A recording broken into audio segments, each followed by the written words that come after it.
여러분 어떻습니까? 여러분 어떻습니까? 그렇게 될 줄로 믿습니다. 주를 위하여 사는 행복한 삶이라는 제목으로 함께 은혜 받기를 원합니다. 바울이 로마 교회를 하여 편지를 쓰면서 인생이 어떻게 살아야 하는지 정확한 정의를 우리에게 내려주고 있습니다. 실제로 보면 우리 중에 누구든지 자기를 위하여 사는 자가 없고 자기를 위하여 죽는 자도 없도다. 우리 중에 자기 위하여 사는 자가 없고 자기 위하여 죽는 자가 없다 라고 말하고 있습니다. 예수 믿기 전에는 다 자기 위하여 살았습니다. 그러나 예수 믿고 난 후에는 자기를 위하여 살고 자기를 위하여 죽이면 안 된다고 정의를 내리고 있습니다. 8절에 우리가 살아도 주를 위하여 살고 죽어도 주를 위하여 죽나니 그러므로 사나 죽으나 우리가 주의 것이로다. 우리가 이제 살아도 주를 위하여 살고 죽어도 주를 위하여 죽는다고 말씀하고 있습니다. 결론적으로 왜 그렇게 살아야 되냐? 사나 죽으나 우리가 주의 것이 되었기 때문입니다. 내 인생은 내 것이 아니고 주님의 것이 되었다는 겁니다. 그러기에 주를 위해 살아야 되고 주를 위하여 죽어야 된다라고 말하고 있습니다. 9절에 이를 위하여 그리스도께서 죽었다가 다시 살아나셨으니 곧 죽은 자와 산 자의 주가 되라 하심이라. 주를 위하여 살아야 할 분명한 이유가 있다는 겁니다. 예수님이 이 땅에서 우리의 주가 되시기 위하여 우리를 위하여 십자가에 죽으시고 부활하셨습니다. 예수님은 나를 위하여 십자가에서 구속사역을 성취하심으로 말미암아 내 인생의 주가 되셨습니다. 그러므로 우리는 주를 위하여 사는 것이 마땅하다는 것입니다. 주라는 말은 키리오라는 말인데 통치자, 주인, 로드 말하고 있습니다. 올일이라는 책이 있습니다. 거기 보면 부제가 달려있지요. 나의 주인 예수께 올인. 그렇습니다. 나의 주인께 올인하면서 살아가야 한다는 것입니다. 그 부제를 달았는데 나는 너를 원한다. 예수님이 우리를 위하여 나는 너를 원한다 말씀하고 있습니다. 이 예수님의 소원을 여러분 아시겠습니까? 오늘 성경 그렇게 말해주고 있는 거예요. 내가 너희들의 주가 되기를 원한다고. 나를 내 삶의 주인으로 초청해 주지 않을래? 나를 위한 가장 완전한 길로 인도하시는 주인님의 초대, 주님이 주인데 이끄신 대로 순종하며 나아간 믿음의 여정, 그렇게 말하고 있는데 맞습니다. 우리 인생 엄밀하게 관찰해 보면 두 가지입니다. 나를 위해 사는 사람과 주를 위하여 사는 사람입니다. 여러분 어떻게 사십니까?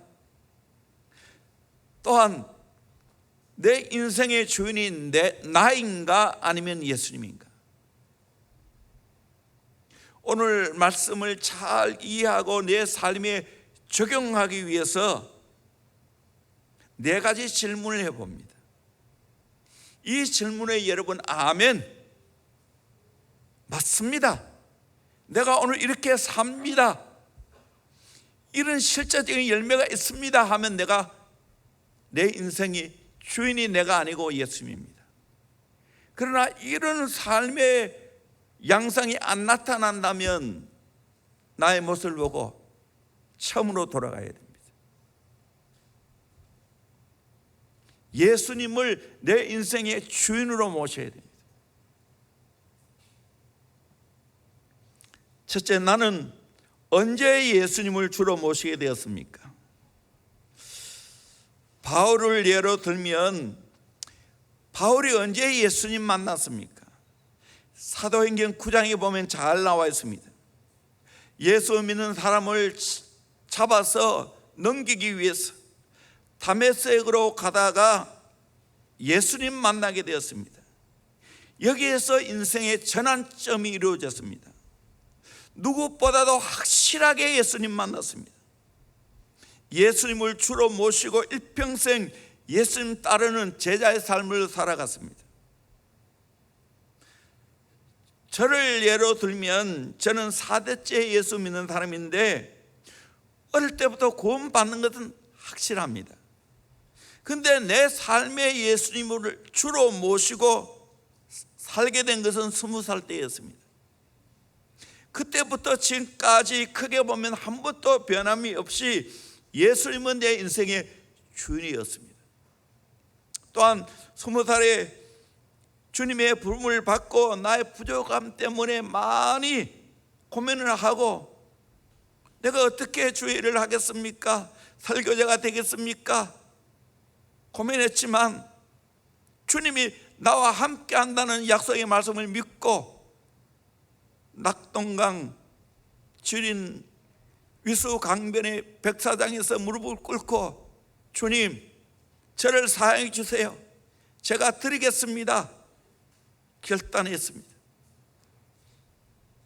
이후에 지금까지 내 삶, 내 사역의 모든 주인은 내가 아니고 예수님이라는 것을 실시로 고백하고 실시로 확인하고 살아가고 있습니다. 이것을 좀 더 알기 위해서 인생의 전환점이 되는 과정에 대한 이야기를 하겠습니다. 우리 인생은 두 가지 포인트가 있습니다. 터닝 포인트가 있고 티핑 포인트가 있습니다. 쉽게 표현하면 내 인생에 크게 전환점이 되는 사건이 있다는 거예요. 첫째는 터닝 포인트입니다. 내 인생에 새로운 출발점이 되는 겁니다. 다시 말하면 내 인생이 거듭난 사건입니다. 예수님을 확실하게 만난 사건입니다. 갑자기 내 인생이 뒤집히는 전환점이 되는 그 사건을 말합니다. 터닝 포인트 후에 점점 주님을 내 삶과 사역의 주로 모시고 주의 인도함 받고 살아가다 보면 나도 모르게 내가 성장하고 성숙해집니다. 그때 하나님이 나를 축복하시고 나를 쓰시는 하나님의 역사가 이루어집니다. 이것을 임계점이라 말할 수가 있습니다. 물이 100도가 되면 끓는 것처럼 어느 시점이 되면 하나님이 나를 통해서 또는 교회를 통해서 공개적으로 일하실 때가 있습니다. 그것이 티핑 포인트입니다. 우리 교회로 말하면 1977년 9월에 터닝 포인트가 되어서 교회가 시작되어졌습니다. 그런데 여러분, 티핑 포인트가 있었는 것 같아요. 1996년 앞산 밑에 작은 빌딩을 샀을 때 우리 교회는 그야말로 티핑 포인트가 되었습니다. 얼마나 기쁘고 좋아하는 줄은 모릅니다. 작은 거지만 정말 그 어느 때보다도 지금도 생각해도 그때가 감격이 있습니다. 2003년 10월 5일 이곳에 땅을 사고 건축해서 들어왔습니다. 또 하나의 티핑 포인트가 되었습니다. 그래서 교회 부흥의 시발점이 이곳에 있어함으로 시작되어졌죠. 2013년 6월 9일 3년 작정 기도회가 끝난 시점이 또 교회의 티핑 포인트가 되었습니다. 영적으로 기도가 왕성하게 일어났습니다. 2020년 초 저는 코로나가 터진 시점이 나라와 세계적으로 어려운 시점이지만 영적으로 보면 티핑 포인트가 되었다 생각합니다. 그 어느 때보다도 기도를 많이 했고 그 어느 때보다도 제가 말씀을 많이 증거했습니다. 저는 말씀을 전하는 거 다 기록해 놓습니다. 그래서 1년이 지나면 A4 용기로 몇 페이지가 돼요. 3줄 쓰는데도.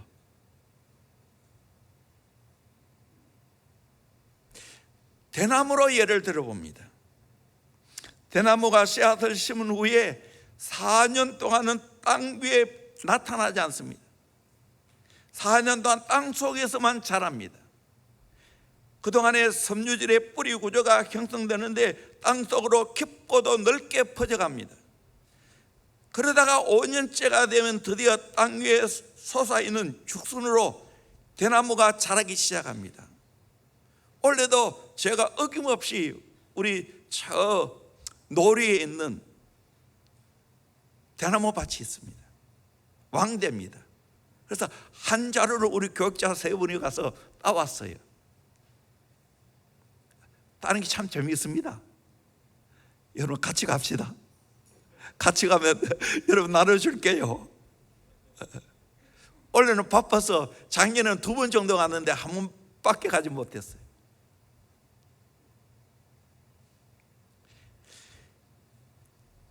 이 대나무 죽순이 올라오면 크게는 25m까지 자란다는 거예요.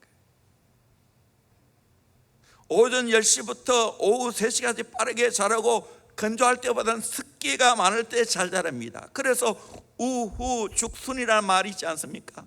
비 온 후에 죽순이 크게 자라는 거예요. 왕대의 경우 하루에 60cm 자란다고 합니다. 일본에서 성장한 자료를 보면 최고 1m 20cm까지 하루에 자랍니다. 대나무가 하루 동안 성장하는 것이 소나무가 30년 동안 성장하는 것과 맞먹는다는 거예요. 이렇게 빨리 자라는 이유는 소나무의 경우 생장점은 가지 끝에 있습니다. 그런데 대나무는 생장점이 마디마디마다 존재한다는 거예요. 식물 호르몬인 지베렐린과 옥신이 많이 분비되어 성장합니다. 크게는 25m까지 자랍니다. 그러다가 30일에서 50일에 되면 성장이 끝이 납니다.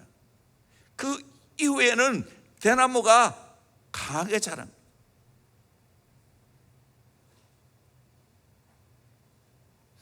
대나무가 심겨진 때가 터닝 포인트라면 대나무 죽순이 올라오는 시점이 티핑 포인트입니다. 우리 인생에서 가장 중요한 시점이 언제인가?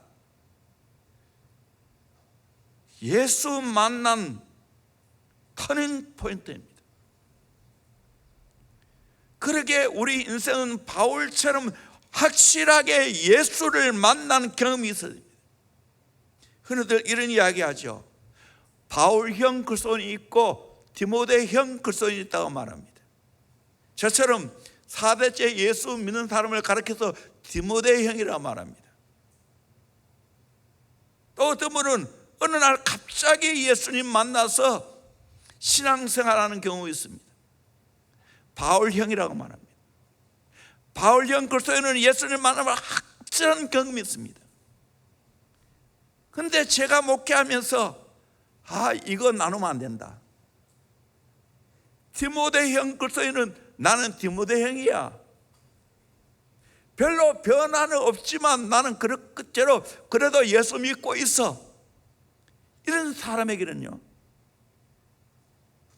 진짜 변화를 경험 못해요. 다시 섬으로 돌아가야 돼요. 예수 만난 그 확실한 터닝 포인트가 되는 그 시점이 있어야 됩니다.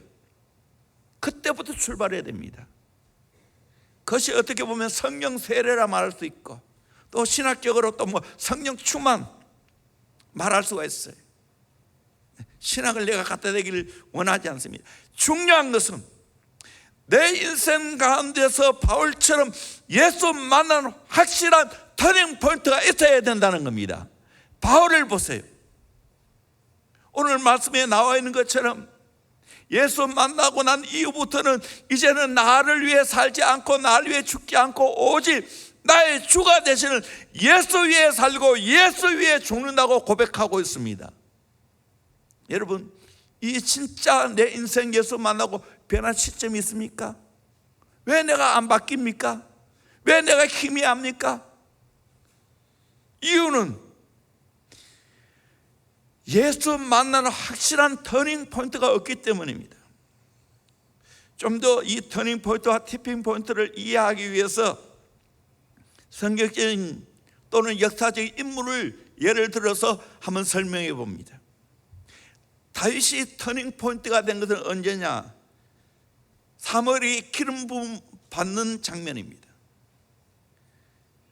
티핑 포인트는 왕이 되어 언약궤를 되찾아 시온산으로 가져오고 정식으로 왕이 되는 겁니다. 어거스틴은 로마서 13장 밤이 깊고 나이 가까웠으니 빛의 갑옷을 입자 그 말씀을 읽으면서 변화가 일어나고 그 어머니 모르카의 기도로 예수님 만나게 됩니다. 그 이후에 고백론을 쓰고 하나님의 도성이라는 책도 쓰고 정말 바울 다음으로 역사적으로 가장 위대한 인물이 되었습니다. 티핑 포인트. 존 뉴턴, 이분은 찬송가 305장 어메이징 그레이스, 나 같은 죄인 살리신 그 찬송가를 지은 사람입니다. 노예 무역하던 자가 바다 풍랑으로 주님께로 돌아오게 되었습니다. 그 이후에 윌리엄 윌버포스가 영향을 받아서 영국의 노예 무역이 멈춰졌습니다. 이 티핑 포인트입니다. 바울을 예로 들면 다메섹에서 예수님 만난 사건, 터닝 포인트입니다. 그 이후에 바울을 예수님 만나고 난 후에 여러 교회를 세우고 성령에 감동된 13개의 책을 기록했습니다. 성경을 기록했습니다. 티핑 포인트. 에스더를 예를 들면 왕후가 된 사건, 터닝 포인트입니다. 에스더가 이스라엘 백성들을 구원하고 부림절이 생긴 사건, 티핑 포인트. 그러므로 여러분, 이 티핑 포인트가 되기 위해서는 내 인생에 터닝 포인트가 있어야 됩니다. 이 시작이 제대로 돼야 되고 이 시작이 확실해야 됩니다. 왜 희미하게 신앙생활 하는가? 이 시작이 잘못됐어요. 이 시작이 확실하지 않아요. 자세히 여러분 한번 관찰해 보세요. 이 시작이 제대로 됐는가?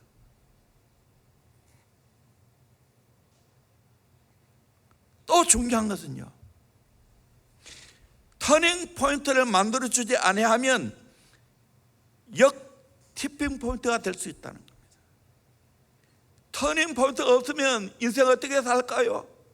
나 중심으로 삽니다. 나를 위해 삽니다.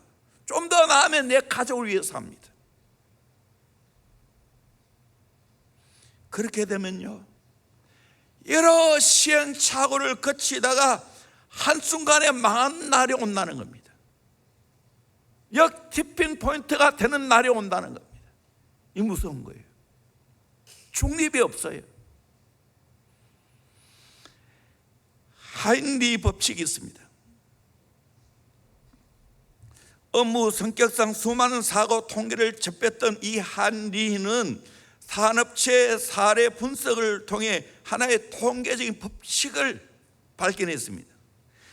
산업재해가 발생해서 중상자 1명이 나오면 그 전에 같은 운으로 발생한 경상자 29명이 나오고 부상당할 뻔했던 잠재적 부상자가 300명이 있었다는 겁니다. 그래서 한의 법칙의 법칙이 1대 29대 30입니다. 큰 죄와 작은 죄 그리고 사단 사고의 발생 비율이 1대 29대 300이라는 겁니다. 영적인 것도 마찬가지입니다. 내 인생에 예수님을 주로 모시지 않고 심지어 교회에 나도 그냥 습관적으로 부모님 때문에 나가는 분들은 터닝 포인트가 없습니다. 그러면 거룩한 티핑 포인트가 안 생깁니다. 나중에 그렇게 살면 티핑 포인트가 생깁니다. 내 인생 시행착오를 거치다가 또 사고를 칠 수 있다는 겁니다. 이게 무서운 겁니다.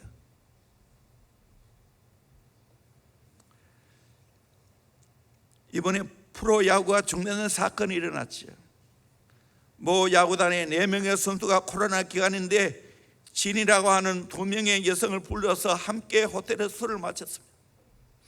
계속해서 조사를 해보니까 연루된 사람이 여러 구단에서 나왔습니다.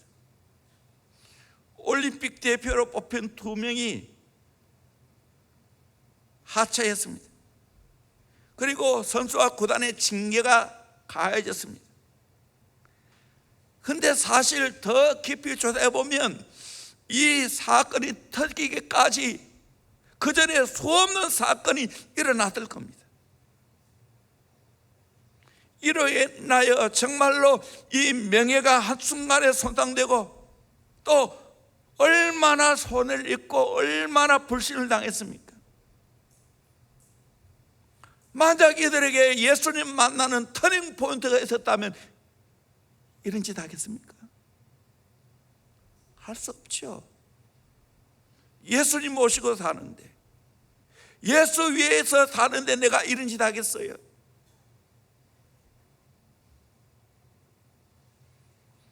그러게 우리 인생 가운데 가장 중요한 게 뭐냐?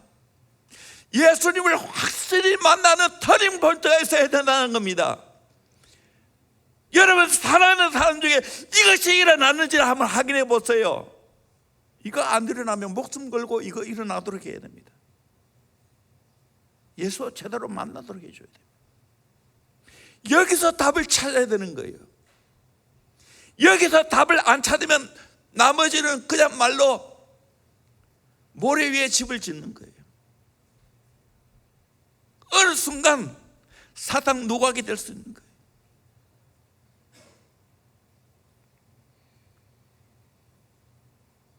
그러므로 내 인생에 가장 중요한 것은 바울과 같이 예수님을 확실하게 만난 사건입니다. 이거 있어야 됩니다. 두 번째로, 나는 주를 위하여 사는 행복을 누리고 있습니까? 내가 주인으로 살면 바울처럼 인간적인 열심을 냅니다. 그 인간적인 열심을 내면 낼수록 예수님 마음을 아프게 합니다. 바울의 예를 들어봅니다. 사도행전 26장 14절 말씀 같이 한번 보겠습니다. 시작. 우리가 다 땅에 엎드러짐에 내가 소리를 들으니 히브리 말로 이르되 사울아 사울아 내가 어찌하여 나를 박해하느냐 가시체를 뒷발질하기가 내게 고생이니라. 이 말씀은 바울이 예수님 만난 사건을 사도행전을 보면 3번 증거합니다. 이 말씀은 3번째 아그리빠 왕 앞에서 증언하는 말씀입니다. 바울이 인간의 열심을 내어서 예수 믿는 사람을 잡아 죽이러 가는 그 일은 예수님을 박해하는 것이고 가시체를 뒷발질하는 것이라고 말하고 있습니다. 여러분, 가시체를 뒷발질해 보세요. 어떻게 되겠습니까? 자기 발만 상하는 거예요. 우리 인생 예수님을 주인으로 모시지 않고 살아가면, 내가 주인되어 내 마음대로 살아가면 예수님 박해하는 사건이에요. 가시체를 뒷발질하는 사건이에요. 가시체를 뒷발질 해보세요. 하면 할수록 내만 상하는 거예요. 이 성경이 가르쳐주는 교훈이에요. 그런 바울이었지만 다메섹 도상에서 예수님 만나고 난 후에는 어떻게 되었습니까? 완전히 돌아섰습니다. 나의 열심이 아니에요. 예수의 열심이었어요. 나를 위해 안 살았어요. 예수 위해 살았어요. 예수님 보시고 예수 복음 위에 인생을 들었습니다. 그리고 나니까 진짜 바울은 행복을 찾았습니다. 인생의 의미를 찾았습니다. 그래서 그의 고백을 보면 알 수 있습니다. 빌립보서 2장 20절 21절 말씀 같이 보겠습니다. 시작. 나의 간절한 기대와 소망을 따라 아무 일에든지 부끄러워하지 아니하고 지금도 전과 같이 온전히 담대하여 살든지 죽든지 내 몸에서 그리스도가 존귀하게 되게 하려 하나니 이는 내게 사는 것이 그리스도니 죽는 것도 유익함이니라. 지금 또 전과 같이 온전히 담대하여 살든지 죽든지 내 몸에서 그리스도가 존귀하게 여기길 원한다고. 내게 사는 것이 그리스도니 나는 죽는 것도 유익하다고. 사실 알고 보면 바울만큼 육체적으로 자랑하고 육체적으로 신뢰할 만한 사람이 없었습니다. 인간적으로 보면 가장 탁월한 사람이었어요. 학문적으로 봐도, 종교적으로 봐도, 가문으로 봐도 그 당대의 최고였어요. 자기의 과거의 이력서를 지금 말씀하는데 빌립보서 3장 4절에서 6절까지 말씀 같이 보도록 합니다. 시작. 그러나 나도 육체를 신뢰할 만하며 만일 누구든지 다른 이가 육체를 신뢰할 것이 있는 줄로 생각하면 나는 더욱 그러하리니 나는 8일 만에 할례를 받고 이스라엘 족속이요 베냐민 지파요 히브리인 중에 히브리인이요 율법으로는 바리새인이요 열심으로는 교회를 박해하고 율법의 의로는 흠이 없는 자라. 이거는 앞으로 빌립보서 강의할 때 상세하게 강의합니다. 이 말씀은 바울은 육체적인 조건을 볼 때 최고의 조건을 다 가졌다는 말입니다. 그런데 예수를 만나고 난 후에 어떻게 가치관이 바뀝니까?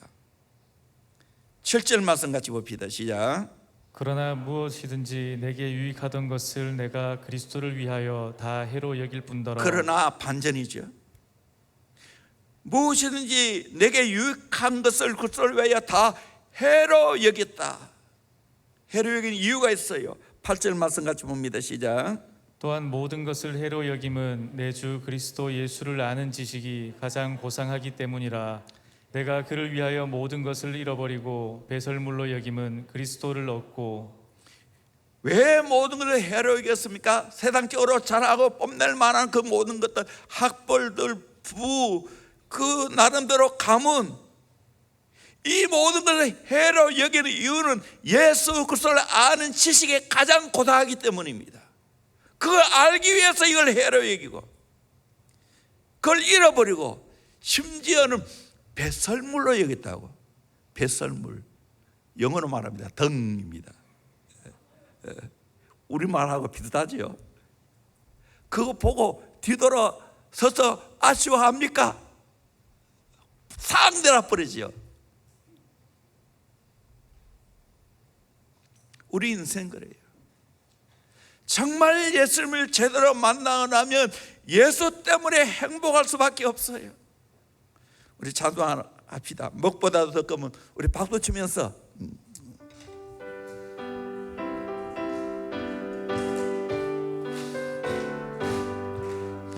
먹보다도 더 크면 죄로 물든 이 흰눈보다도 이게 깨끗하게 씻겼네. 주의 보혈 흐르는데 깊고 뛰어나가. 주의 은혜 내가 입어 깨끗하게 되었네. 모든 의심 걱정과 두려움이 사라져 슬픈 것이 변하여 기쁜 찬송 되었네. 주의 보혈 흐르는데 깊고 뛰어나가. 주의 은혜 내가 입어 깨끗하게 되었네. 세상 공의 영화와 즐겨하던 모든 것 주를 믿는 내게는 꿈꾸만도 못하나. 주의 보혈 흐르는데 깊고 뛰어나가. 주의 은혜 내가 입어 깨끗하게 되었네. 나의 모든 고백을 저천국에 사용해. 나의 평생 나라는 주의 십자가로가. 주의 보혈 흐르는데 깊고 뛰어나가. 주의 은혜 내가 입어 깨끗하게 되었네. 한 번 더 부르면 시동이 걸릴 것 같은데 시간 가게다 생략합시다. 세상 부귀 영화와 즐겨하던 모든 것을 주를 믿는 내게는 분토만도 못하다. 이 고백이 진짜입니까? 나의 모든 보배는 저 천국에 쌓였네. 나의 평생 자랑은 주의 십자가로다. 주의 보혈 흐르는데 믿고 뛰어나가 주의 은혜 내가 입어 깨끗하게 되었는데, 얼마나 정말 거듭남과 사죄의 은총이 귀하고 복됩니까? 예수가 내 인생에 얼마나 귀하고 복됩니까? 바울은 예수를 만나고 난 후에 정말 행복을 누렸습니다. 그의 고백을 들어보면 알아요. 사도행전 26장 29절에 보면 바울이 이르되 말이 적으나 많으나 당신뿐 아니라 오늘 내 말을 듣는 모든 사람도 다 이렇게 결박된 것 외에는 나와 같이 되기를 하나님께 원하나이다. 결박당한 것 외에는 모두가 나와 같이 되기를 원한다고. 제수가 지금 재판석에 앉아있는 판사들과 왕과 귀족들을 상대해서 당당하게 고백하고 있는 거예요. 당신들 다 나처럼 예수 믿어야 된다고. 이게 진짜 예수 만난 자의 행복입니다. 이 소원이 있습니다. 저도 간절한 소원은 모든 사람이 진짜 예수님 만나기를 소망합니다. 진짜 내 생에 예수 만나서 터닝 포인트를 가지기를 주의 이름으로 소원합니다.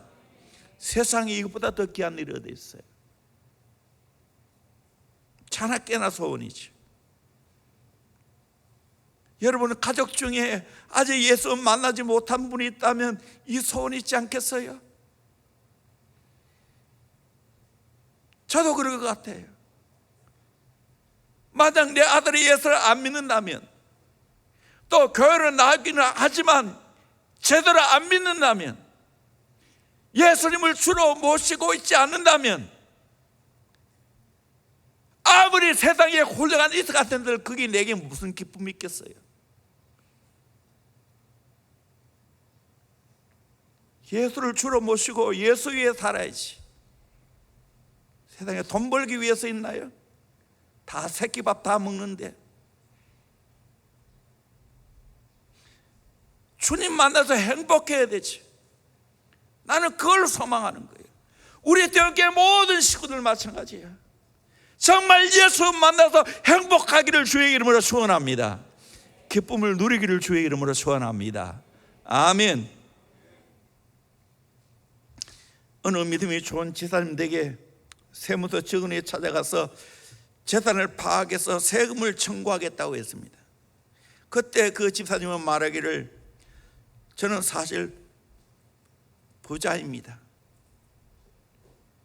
재산이 얼마나 됩니까? 예, 아들이 있기 때문에 부자지가 아니고 아들이 있기 부자라는 거예요. 저도 부자입니다. 큰 집에 한 채 있습니다. 굉장히 크고 아름다운 집인데 천국에 있습니다. 그리고 내 안방에는 보화가 있습니다. 돈으로 계산할 수 없는 아내가 있고 자식이 있습니다. 지금 나이는 건강이 있습니다. 마음의 평화와 즐거움이 있습니다. 나의 모든 걸 다 아시고 때를 따라 필요한 걸 주시는 예수 그리스도가 있습니다. 그때 세무서 직원은, 정말 당신은 참 부자입니다. 그런데 세금 낼 건 하나도 없네요 라고 말했다는 거예요. 바울도 마찬가지입니다. 세상에 가장 행복한 자가 바울이 아닌가 생각이 됩니다. 혼자 살았지만 가장 행복하게 살았어요. 유럽에 성지순례 가봤어요. 지금 또 바울의 발자취가 얼마나 많이 남았는지 모릅니다. 누구보다 행복하게 살았어요. 우리도 세상 사람 부러워할 거 없어요. 옛날 보험송인데 우리 같이 한번 불러봅시다. 세상 사람 날 부러워 아니하여도.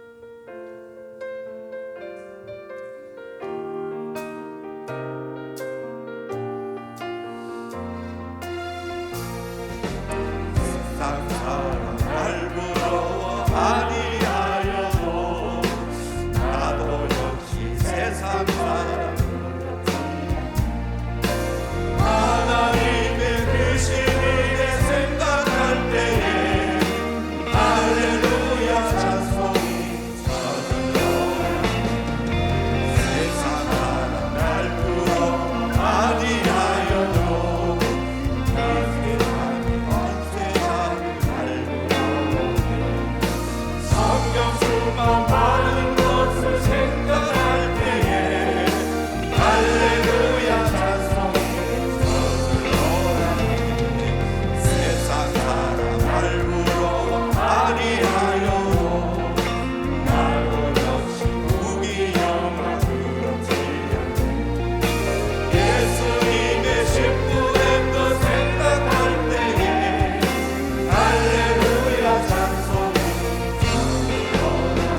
찬송 부르는 우리의 선배들은 오늘날보다 너무너무 가난했어요. 먹지 못하고 입지 못하고 집도 형편없고, 그럼에도 불구하고 이런 찬송 불렀다고요. 여러분, 예수님 모시고 살면서 내 인생 정말 의미 있게 휘바람을 부르면서 신나게 행복하게 사는 저와 여러분 되기를 주의 이름으로 축원합니다. 세상에 예수님 모시고 사는데, 예수 위에 사는데 이것보다 더 행복한 일이 세상에 어디 있어요? 어디서 행복을 찾아요? 내 안에서 찾아야 되지. 예수님 안에서 찾아야지요. 아멘. 아멘. 세 번째로, 나는 주를 위해 사는 행복이 흘러가고 있습니까? 바울은 주를 위해 사는 행복한 삶이 만나는 사람마다 흘러갔습니다. 교제하는 사람마다 흘러갔고, 동력했던 사람마다 이 귀한 행복이 흘러갔습니다. 로마서 16장에 보면 거기에 여러 인물들이 언급되고 있습니다. 약 35명에서 36명이라고 합니다. 거기에 대표적인 한 사람을 들면 브리스가와 아굴라입니다. 부부인데, 로마서 16장 3절 4절 말씀 같이 한번 읽어봅시다. 시작. 너희는 그리스도 예수 안에서 나의 동역자들인 브리스가와 아굴라에게 문안하라. 그들은 내 목숨을 위하여 자기들의 목까지도 내놓았나니 나뿐 아니라 이방인의 모든 교회도 그들에게 감사하느니라. 바울 외에 자기 목까지 내놓을 정도라는 거예요. 하나님 앞에 바울이 얼마나 귀한 사람이라는 걸 알기 때문입니다. 이방인의 모든 교회도 브리스가 아굴라를 인하여 감사했습니다. 여러분, 오늘날에는 이런 사람이 없을까요?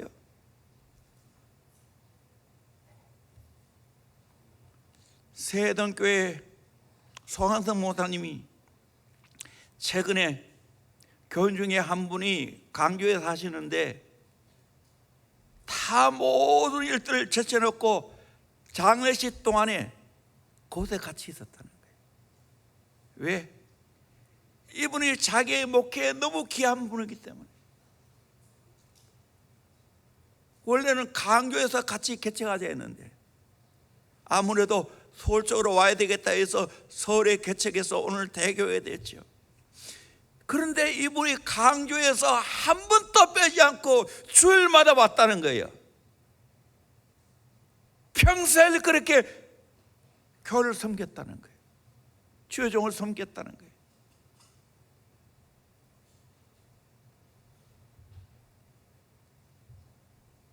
얼마나 귀한 일입니까?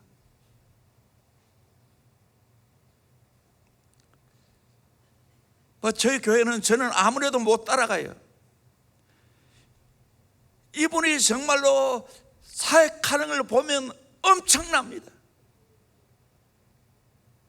근데 많은 교인들이 그 사역비를 그냥 제공하는 거예요. 그거 안 해도 우리는 동력자의 삶을 살아가야 됩니다.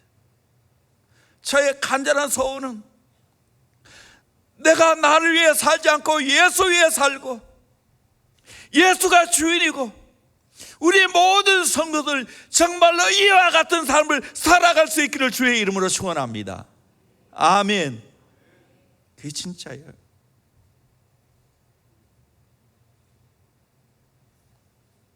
바울 같은 이 삶을 살아가는 동력자가 내 가정 안에 나와야 되지 않겠습니까? 우리 목장 안에 나와야 되지 않겠습니까? 우리 셀 안에 나와야 되고 우리 교회 다음 세대 안에 나와야 되지 않겠습니까? 내가 진짜 예수 위해 살고 그 예수 때문에 내가 너무 행복하고 그걸 바라보는 모든 사람 나도 저렇게 살고 싶어 해서 거룩한 선한 영향을 받는 역사가 일어나야 되지 않겠습니까? 이 진짜 아니겠어요? 이것이 진짜 행복 바이러스죠.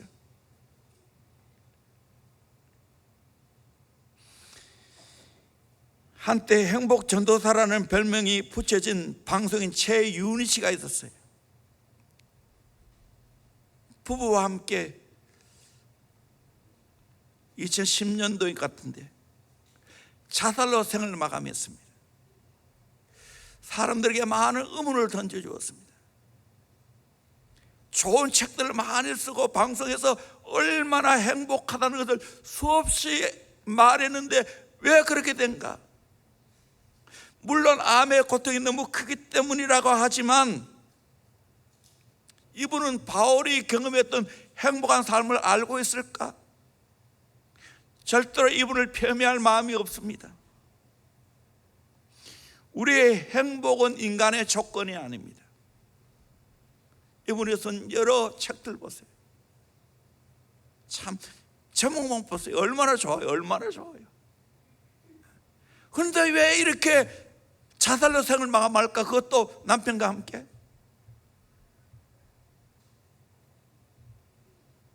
우리는 바울을 본받는 사람이에요.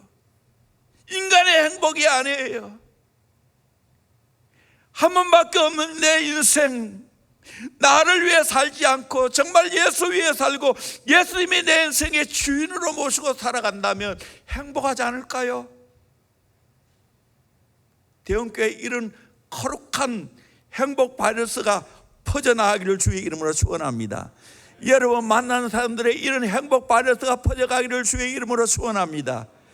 예수 행복 바이러스예요. 이 있어져야 돼요. 눈만 떠도 행복하고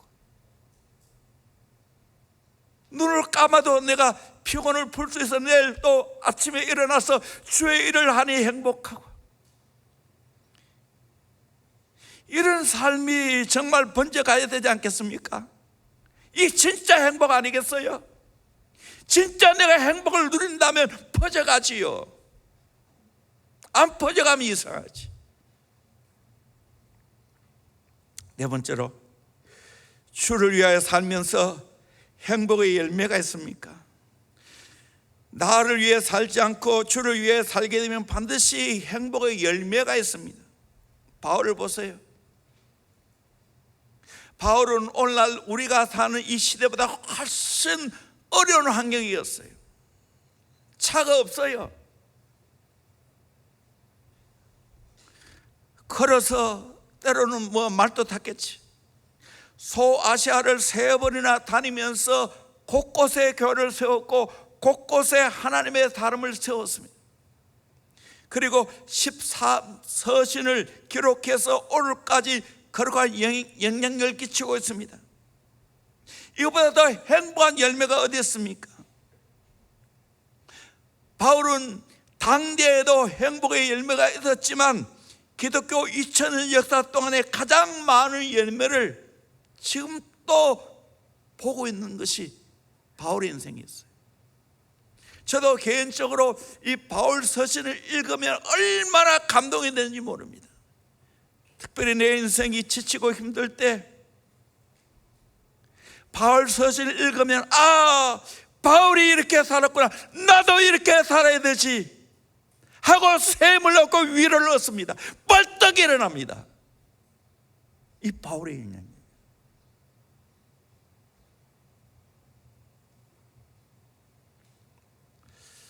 저는 대형교회를 바라보고 이런 열매를 봅니다. 아무것도 없는 교회였는데 예수 잘 믿어보자고, 예수 제자 키워보자고 했는데 오늘의 이 대형교회가 여기까지 좋은 선한 열매를 많이 맺었습니다. 수많은 주의 종들, 목자 목녀들, 교회 선교사들,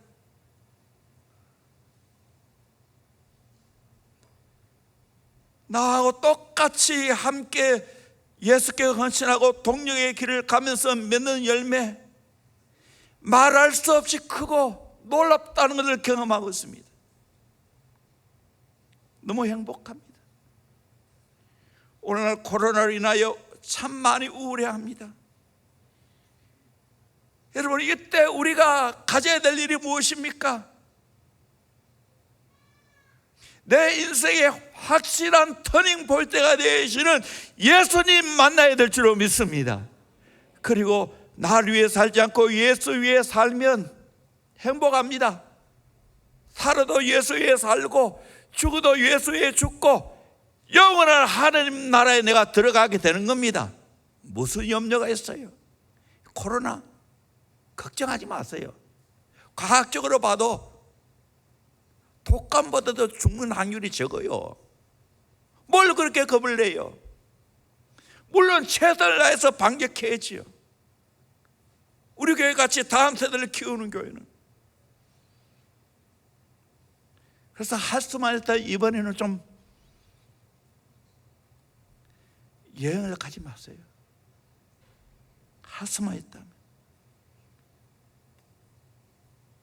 하나님의 때에 맞는 삶을 살아가야 되지 않겠습니까? 이 코로나를 통해서 집에 있으라면 집에 있으면 되는 겁니다.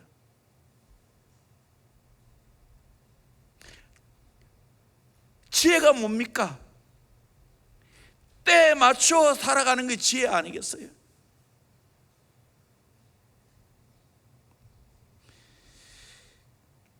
우리 인생 예수께 미쳐야 됩니다. 다시 말하면 예수 매니아가 되어야 됩니다. 예수 매니아가 안 되면 세상에 미치게 되어 있어요. 둘 중에 하나예요. 내 자신에 미치게 되어 있어요. 나를 위해서 나를 가꾸고 나를 아름답게 꾸미고 나를 먹여주고 나 둘 중 하나예요. 바로 미쳐야 되지 않겠어요? 바울이 어떻게 살았는지 한번 봅시다. 고린도후서 5장 13절 14절 말씀입니다. 같이 봅니다. 시작. 우리가 만일 미쳤어도 하나님을 위한 것이요 정신이 온전하여도 너희를 위한 것이니 그리스도의 사랑이 우리를 강권하시는도다. 우리가 생각하건대 한 사람이 모든 사람을 대신하여 죽었은즉 모든 사람이 죽은 것이라. 미쳐도 하나님 위해서가, 정신이 온전하여서도 성도를 위해서라는 거예요. 그리스도의 사랑이 우리를 강권하시는도다. 한 사람 예수님이 죽으심으로 우리 모두가 죽는 것이에요. 내 대신 예수님이 죽어주셨기에 그 사랑을 알면 나는 예수 위에 살게 되어 있는 겁니다. 강권한다는 이 말은 대기가 지구를 포위하듯이 마부가 말을 몰기 위해 재갈을 물리듯이 그리스도의 사랑이 나를 지배하고 포위하고 붙들고 간다는 말입니다. 그리스도의 사랑에 압도당했다는 말입니다. 그러기에 나는 자발적인 예수의 종이 되는 거예요. 본 서번트, 메인 종이 되는 거예요. 자발적으로 예수의 종, 기쁨으로 예수의 종된 삶을 살아가는 거예요. 미국 문화를 가리켜서 청바지 문화, 티셔츠 문화라고 말합니다. 간단하게 옷을 입죠. 어떤 목사님이 미국의 로스앤젤레스 거리를 지나가다가 한 젊은이가 티셔츠에 인상적인 문구를 새겨놓은 걸 보았습니다. I am a slave for Christ. 나는 예수 그리스도의 종이다, 노예다. 지나가다가 생각해보니 너무 기특해서 몇 걸음 걸어다 뒤를 돌아보았습니다. 그랬더니 그 등 뒤에 또 빨간 글씨로 이렇게 써 있습니다. Whose slave are you? 당신은 누구의 종입니까? 내가 대신 물어줄게요. Whose slave are you? 당신은 누구의 종입니까? 예수의 노예입니까? 예수의 노예로 사는 것이 행복한 거예요. 자유하는 거예요. 세상에 자유하고 내 자신에 대해서 자유하고 마귀에 대해서 자유하는 거예요. 행복이 여기에 있는 거예요. 보다 더 일찍이 여러분, 우리 주일학교 학생 여러분들 일찍이 예수의 종이 되어 보세요. 그래서 예수 위에 살아보세요. 공부하는 것도 예수 위에서 하는 거예요. 책을 키우는 것도 예수 위에 하는 거예요. 내 살아가는 모든 것이 예수 위에. 예수의 사랑에 압도당하며 세상의 어떤 슬픔도 이겨낼 수가 있습니다. 어떤 역경도 이겨낼 수 있습니다. 프렌티스라는 목사님의 사모님이 계셨습니다. 갑작스러운 전염병으로 세 자녀를 한꺼번에 잃었습니다.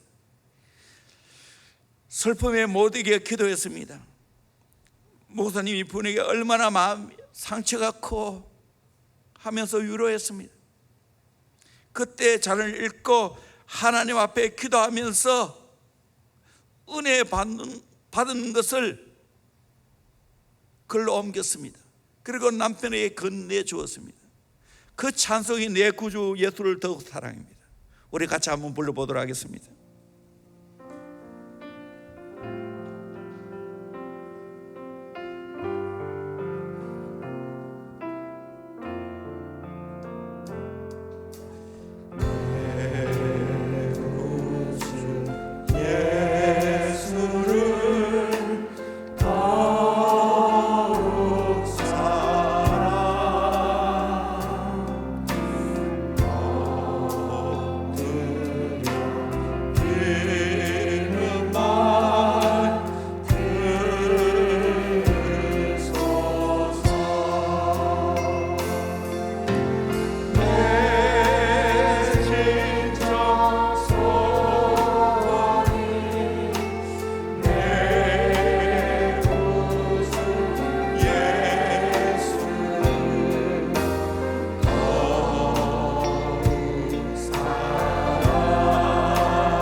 자녀를 전병으로 잃어도 고백은 내 구주 예수를 더욱 사랑, 더욱 사랑.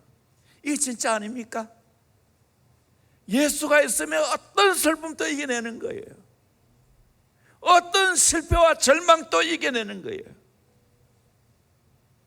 바울은 이것을 알았어요.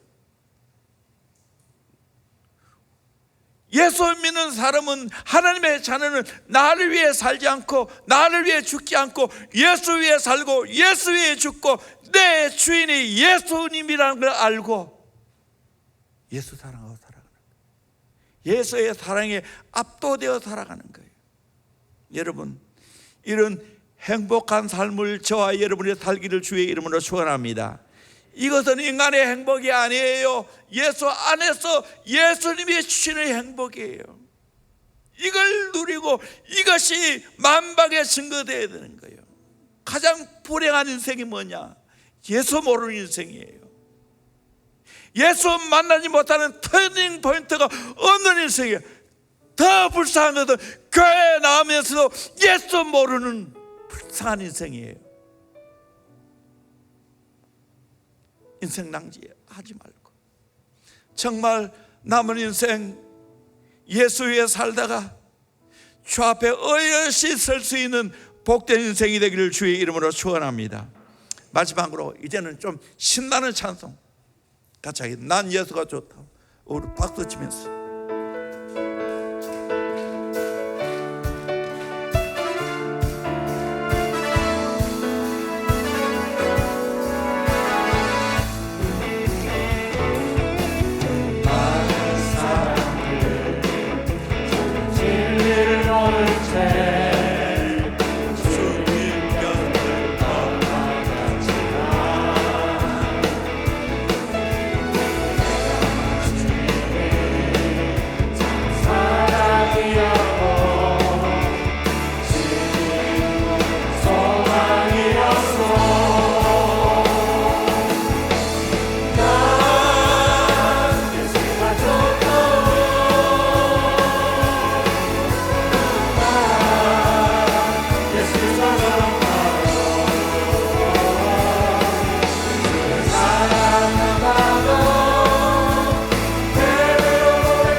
예수 사랑합니까?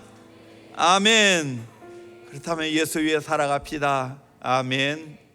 참 목회자는 때로는 설교가 쉽게 잘 될 때도 있고요, 설교 준비하면서 때로는 정말 난산할 때가 있어요. 오늘 주일 설교는 난산 가운데 태어난 설교입니다. 참 힘들었어요. 목회자를 위해서 기도 많이 해줘야 돼. 어떤 말씀을 전할까? 분명히 로마서 14장은 잡혔는데, 이 세 구절은 잡혔는데 이걸 어떻게 풀까? 어떻게 이 말씀이 성도들의 삶 속에 연결될까? 그래서 이 설교문을 4번 수정해서 보냈어요. 짧은 시간에 마지막까지. 우리 모두 바울같이 행복한 삶을 살아갈 수 있기를 주의 이름으로 축원합니다. 나를 위해 살지 않고 나를 위해 죽지 않고 나의 주인 되시는 로드, 나의 주인 되시는 예수 위에 살고 예수 위에 죽는 멋진 인생 되기를 주의 이름으로 축원합니다. 우리 오늘 말씀에 같이 한번 기도합시다. 나를 위해서 기도하고요, 나는 내 인생 예수 만나는 터닝 포인트가 있었는가 확실해야 됩니다. 그리고 아직까지 가족 가운데 내 사랑하는 사람들 이 터닝 포인트가 희미한 사람이 있습니까? 이 시간 중보할 수 있기를 원합니다. 하나님, 그 터닝 포인트 마치 바울이 다메섹에서 예수 만난 것처럼 그런 확실한 변화를 경험하게 하여 주시옵소서. 만난 사건이 일어나게 하여 주시옵소서. 그래 되면 행복합니다. 선한 영향이 끼쳐집니다. 행복의 열매가 저절로 맺힙니다. 하나님, 나도 그렇게 살고 내 사랑하는 사람도 이렇게 살게 하여 주시옵소서. 대형교회 믿음의 식구들 모두 바울처럼 살기를 원합니다. 행복 바이러스를 퍼뜨리는 복된 자 되기를 원합니다. 기도하겠습니다. 하나님 아버지, 감사합니다.